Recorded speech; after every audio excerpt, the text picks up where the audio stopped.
What's up, everybody? We're back with two on OSU. As always, I'm joined by my twin brother, Sam Hutchins. Sam, what's going on? Ben, it's good to be back. This feels like a big week on the football schedule for Oklahoma State. It's a big week in college football, period. Exciting. We'll be on the road soon. Maybe you're listening to this on the road drive up to Ames if you're an Oklahoma State fan leaving Stillwater. But yeah, big weekend all around. Exciting to be back. I was today years old, Sam, when I realized, dang, Ames is a long way up there. That's Yeah. gonna be a long drive. But it's one we'll be making, of course, for the game this Saturday, where Iowa State is a 3.5 point favorite.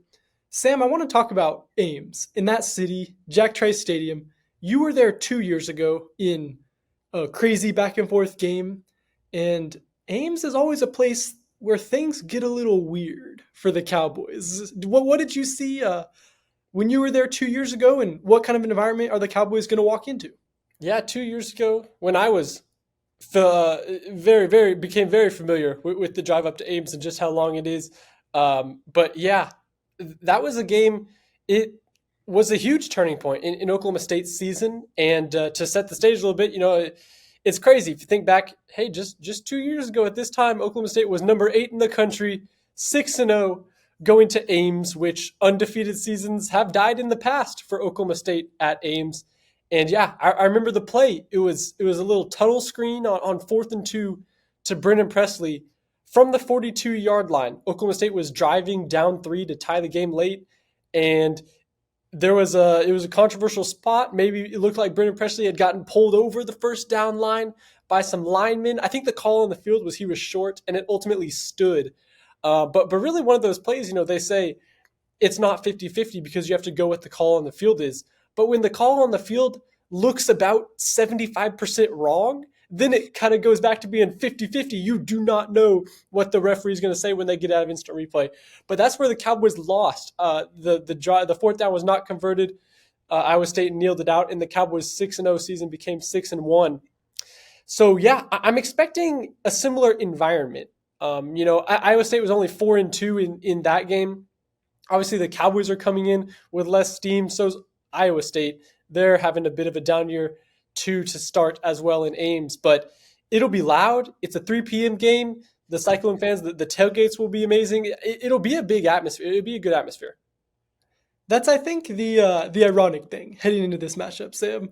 Of course, in 2011, OSU had that great team, and the college football playoff hopes, or at the time the BCS championship hopes, got a little dashed in Ames. And the same Yeah. thing happened 2 years ago when a great Cowboy team got upset in Iowa State. This year, Sam, there's no college football playoff hopes on the line. There's no undefeated record on the line for the Cowboys. And maybe that's a good thing if they're going to try and win in Jack Trice Stadium. Both teams are really struggling heading into this matchup, Sam. I mean, you thought Oklahoma State had problems? Well, so does Iowa State because they just lost 10-7 to Ohio. Not Ohio State. Like, we're talking about Ohio, the Bobcats. So And both these teams scored 7 points last week. It's even slate. right. And both of these offenses have been terrible. Sam, Oklahoma State's offense is number 111 right now in total offense with 321 yards a game. Iowa State is even further down the list. They're at number 127. They only average 270 yards a game. And the thing about Iowa State is their leading rusher averages only 3.2 yards a carry. So offense is struggling for both of these teams. That's right. And presumably you think early in the season, both these teams, they're struggling offensively. Maybe this is a get right opportunity, or just, water finds its level, return to presumably the Cowboys offense isn't going to be terrible all season, or only put up 7 all season. What I'm expecting is early in the drive, early in the scripted drive, Casey Dunn's going to feed Brennan Presley. He'll feed Ollie Gordon, both of which I don't think happened enough last week. And you can toss up the starters again. I imagine all 3 starters will play again for the Cowboys quarterback wise. But Ben, here's why I think this game is big, and it's not going to be big on ESPN. It's not going to be near the end of the picks on College Game Day.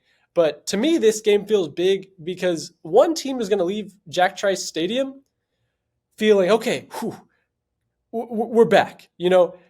Rough start aside, got to win against another Big 12 team, 1-0 in conference play. You're still alive. And the other team, maybe it's Oklahoma State, maybe it's Iowa State, is going to leave Jack Trice Stadium like, wow, that non-conference struggle, that was not a fluke. Throw the season out the window and throw a match on fire with it. And I don't know which team Oklahoma State's going to be, but this is a big game. I think it's really going to come down to how Oklahoma State's offense is going to look against Iowa State's defense. For as bad as Iowa State is offensively, their defense is really good. Number 9 in the nation in total yards per game. And the thing is, Iowa State's secondary is kind of the key factor in that, which I'm really interested to see how OSU's offense looks against it, particularly the quarterbacks. What does that look like? Do we see Bowman as equally as the other guys after a lot of people thought Bowman maybe took a step back last week against South Alabama? I don't know, Sam. How do you see the offense playing out for the Cowboys this week? Well, if you go by Pro Football Focus, presumably worse, right? Because South Alabama, the secondary was, the quote weakness of that Jaguars team, and it was supposed to be very exploitable. The only team worse in advanced metrics secondary coverage wise than South Alabama was Tulsa, whom OU absolutely threw miles over last week. So you'd think if the Cowboys couldn't throw the ball well against South Alabama, what chance do they have against Iowa State? I don't think the Cowboys are going to be trying to throw the ball a whole lot. They're not going to be able to win a game 38-37 against Iowa State, and neither team's going to be able to win like that. But I think the Cowboys, they're going to have to emphasize this running game, getting Gordon going, getting screen passes going. But yeah, I don't think the Cowboys will win by exploiting Iowa State's secondary. I just don't see that happening at all. Well, and Sam, you made the point last week. maybe the Cowboys' recipe for wins is just controlling the game with the run game. The backs are averaging nearly 5 yards a carry. It feels like.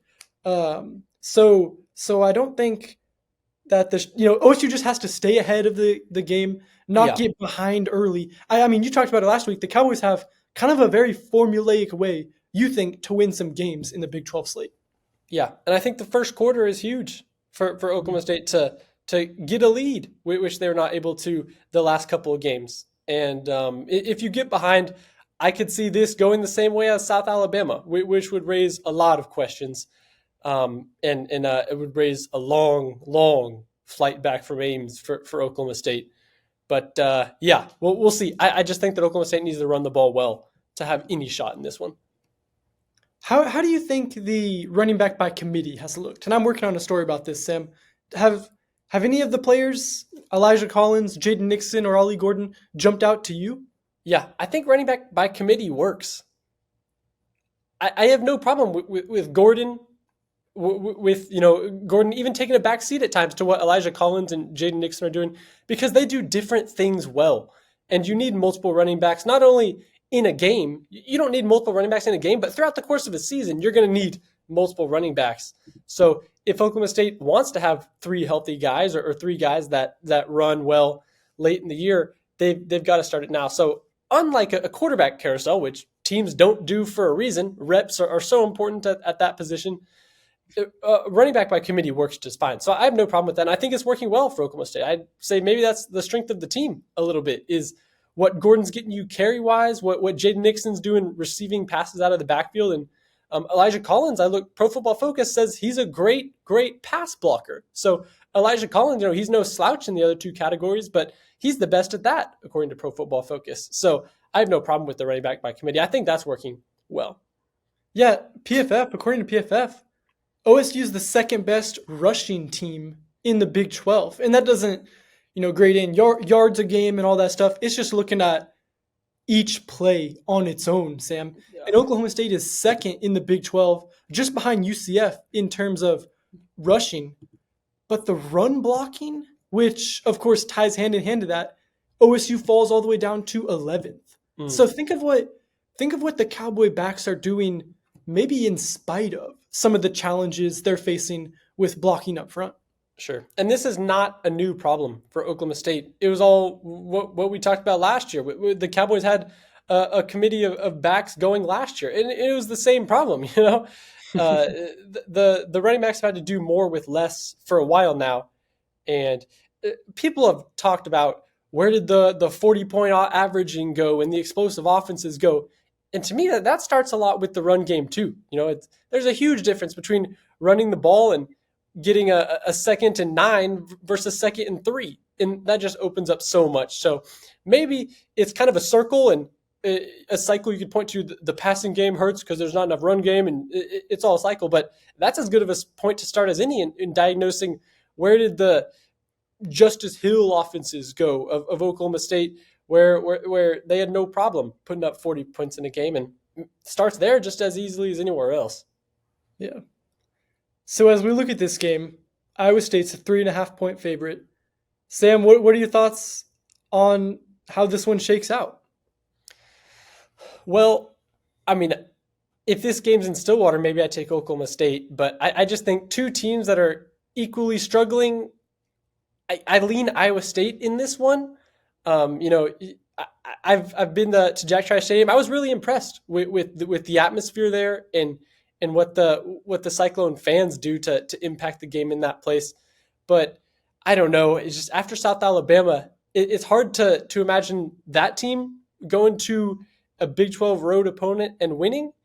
But I know the Iowa State folks are saying, well, look what just happened here. Yeah. But yeah, I guess I just lean Iowa State in terms of I view these teams as very similar in terms of Big 12 standing, and they're both probably, if it hasn't been pressed, the hand is right over the panic button in those two cities. So I lean the home team in this one. I almost wonder if this is a case of all the fans and media who have been covering OSU all season and just watched that South Alabama game go, I don't have any faith in Oklahoma State. And all the people who have been watching Iowa State all season say, I mean, we just watched what happened against Ohio. I don't have any faith in Iowa State. Yeah, exactly. So maybe it's just who you've been watching. I have faith in the under. Yes. No, honestly, I'd take the over just because I think it's 35.5, and presumably, the defensive scores. Yeah, maybe. Yeah. My bad. I cut you off. Prediction wise, did you want to venture one out? I think I'll take the Cowboys in this one, Sam. It just can't get any worse than it did against South Alabama. I think this team's going to be awful motivated to come out here, and it's a must-win game. I mean, if you're not going to beat Iowa State with the way Iowa State's playing right now, then who are you going to beat? So I think it's a must-win game for the Cowboys, and I think they're going to get it done. I don't think it'll be pretty. I think we'll see a variety of quarterbacks again, but I think the Cowboys will come out on the right side of this one.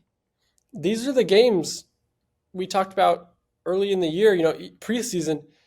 It looked like Oklahoma State's schedule was easy. And it looks like, well, the four teams that you're missing are in the top half of the Big 12 preseason poll.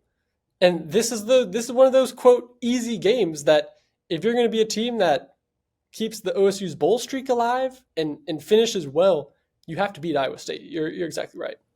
This might be, Sam, the most winnable game on the schedule right now. I mean, if it's not this, is it maybe versus Cincinnati on homecoming? Is it at Houston on November 18th? I mean, is this the most winnable game for the Cowboys that you see? Yeah, it's up there. I think usually I have faith in what Oklahoma State does at home. I still remember the 2021 where they didn't lose at home. But after seeing what South Alabama did, I don't think that would have mattered if anywhere that game was played. So I guess I lean probably the Cowboys at homecoming or something like that as the more winnable. Going to Ames, as we opened with, is always a tough place to play. But it's up there. It's in the first tier of games. If you're trying to check off potential games down the road to see what Oklahoma State has to do to get a bowl game, this is one you're checking off. If you're drawing up a scenario how to get Oklahoma State to a bowl game, this is one you need. No doubt. Any final thoughts on a sickos matchup, if I dare say that? This might be a little ugly. I don't know. We'll see. I don't think this will be drawing too many eyes. I think the ratings will be down on Saturday in Ames, TV wise, national wise. But like we've talked about, for these two teams, for these two fan bases, this is a huge game. Yeah. Because let's drop the scenario. Maybe Oklahoma State goes out and balls out, and one of these quarterbacks plays really well. And if the Cowboys win 26-7, then all of a sudden you're thinking, well, had a little slip up in conference play, but the conference schedule is gettable, and Oklahoma State 1-0 in Big 12 play. Who knows what can happen? So there is an opportunity here for Oklahoma State to feel great, and the Cowboys to feel great leaving Ames and going into next week. We'll see if it materializes, but there's no doubt that there's an opportunity there. That's right. And that's what Casey Dunn said after the South Alabama game.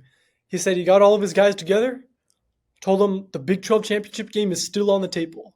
As much as it maybe not feel like that right now, the Big 12 championship game is still on the table for the Cowboys. And Casey Dunn said there's a lot of good players in that locker room. So we'll see how the first step of the road to the Big 12 championship shakes out for the Cowboys on Saturday. It'll be at 3 p.m. on Fox Sports 1 for those staying at home in Stillwater to watch the game. But we'll be there, and we'll be covering, as always, for Sellout Crowd. Thanks for joining us for this edition of 2 on OSU.